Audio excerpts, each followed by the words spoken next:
Hey guys, Mike Forster with CliffPickleball once again. So today we're going to talk about one of the most important shots in pickleball, something that you hit probably more often than any other shot in the game. So we've done the work, we've got to the kitchen, we've hit nice good third shots, we've worked our way through the transition, now we've got to the kitchen. We're going to talk about the importance, the mechanics, the body positioning of the backhand dink. So let's get into it.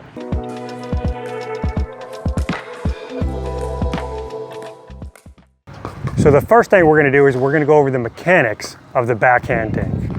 All right, so with the backhand dink, the primary thing you want to remember is you're not going to use your wrist.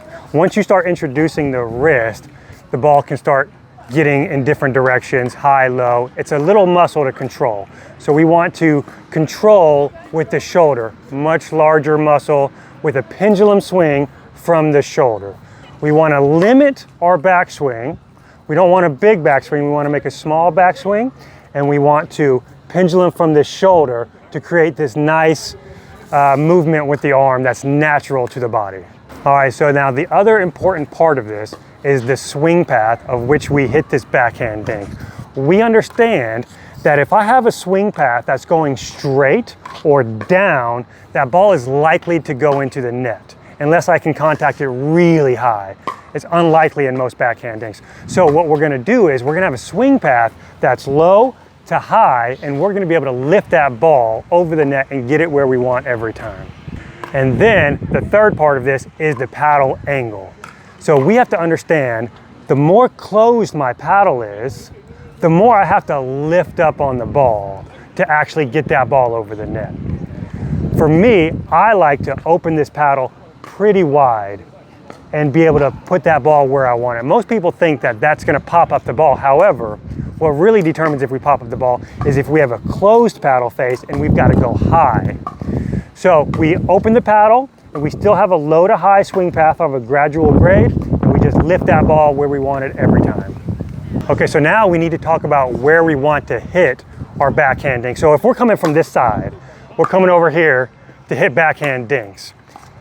It honestly depends on what we're trying to do.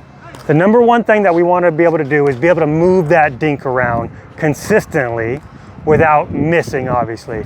We don't want to sit in the same pattern unless that pattern's really working for us. So there's multiple places that we can go. We need to understand what our opponent's good at. If my opponent is really good at attacking off the bounce with their forehand, I may not want to give them right here as a dead dink. I may want to go more in the center of their body, make them move their body before they can speed up. Okay, that's one option. Maybe I understand that they don't have a good backhand option off the bounce. So I'm gonna wanna go wide to their backhand. I'm still gonna wanna keep it short because I don't want them volleying. But this will work because we're not too far over. We want to make sure that we're not playing with the line and getting too close to the line, start hitting balls out. We want to avoid it. So we're going to want to go here. We're going to want to go in the center of the body sometimes, but we're also want to go to their forehand. But if we're going to go into their forehand into the middle, we're going to try and keep that shallow to avoid them being able to do much with that ball. So these are the primary places you're going to want to dink to with the backhand. So when we're dinking with the backhand, our goal is to get our opponent out of position and get a ball that we're able to do something with effectively, hit down on the ball, hit towards their feet. So it's going to be a matter of working the point until we get what we want.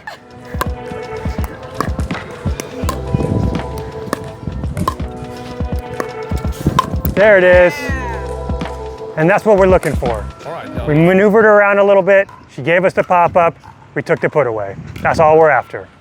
So as you can see, the backhand dink is crucial to winning points in pickleball.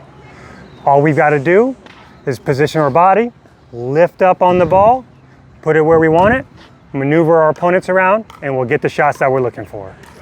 If you liked the video, please like, subscribe, comment to CliffPickleball. Thank you guys.